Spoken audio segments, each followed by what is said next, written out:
Finding your voice versus freeing your voice. It's an interesting distinction that really came to me right before we started up this conversation. I actually have this thing called a distinctionary. Most people have a dictionary where they keep the definitions that go on for them. I keep a distinctionary. It was a suggestion made by my mentor and coach. And in that distinctionary, I capture the various nuances that show up for me in the way that I look at the world. And there's an important reason for that there. What I have found is that for on the path from leadership to mastery, there's an element of being able to see what other people can't see and to hear what other people can't hear.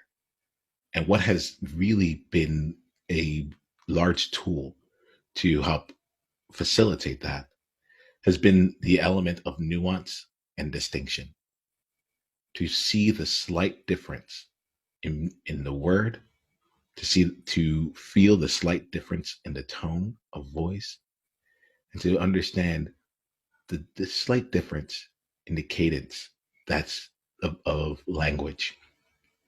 And in those changes, in those distinctions, lie all the information that we need. So, freeing your voice versus finding your voice. A lot of times, I'll hear people talk about like, I need to go find my voice. I need to like that's what I'm trying to do. And I'm in a period right now when I look at my mission and what it is that I'm here to do, which is to bring together a truly inclusive and empowered world where I feel like honestly for the last 2.5 years I was going about a process of trying to find my voice, trying to figure out how do I do this thing that I feel called to do. It took me down the path of coaching, getting my own coach, being a part of different intensive, joining leadership teams, really investing in myself over the last 2.5 years and experimenting with a lot of different things. The element of it though, and I didn't really notice this until actually in the last few weeks when the creative elements of me have just been flowing out. In all those places, I was trying to see what people would respond to and almost finding my voice by being someone who would pay attention to what was coming back at me and using that almost as a way to say like, oh, this if this is what you're listening to, then this is what my voice must be.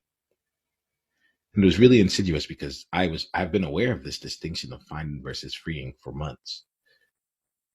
But it wasn't until I started actually leaning into the freedom of expressing myself that I could see this distinction in more of its fullness. You see, in the last few weeks, let's not even go in the last few weeks. Just earlier today, I had the first courageous conversation where I brought together a group of people to really talk about and leverage things about them that made them different and have the courage to bring that out into the world. This here was an idea that came to life maybe about a week ago. And within the span of that week, I brought it to life and just allowed it to be without knowing if anyone was going to want it, without having to see what the feel of it all. At this point in the game, it was about releasing what felt like it needed to come out of me.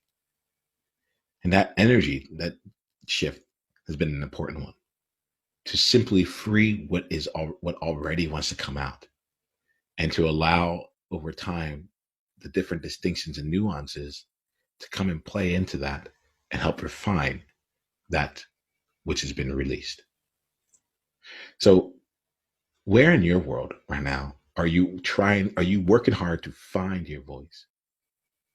And if you didn't have to go externally to find it, and you could just sink in to yourself and allow yourself to simply do what is naturally being called from you, simply speak to what is naturally being called to be said, how would that impact the way you show up?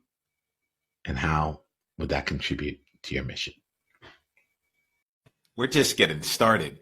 Click on the link below to watch the full conversation and go to niyamaashawn.com/tribe to get additional resources and exclusive invitation to tribe-only events.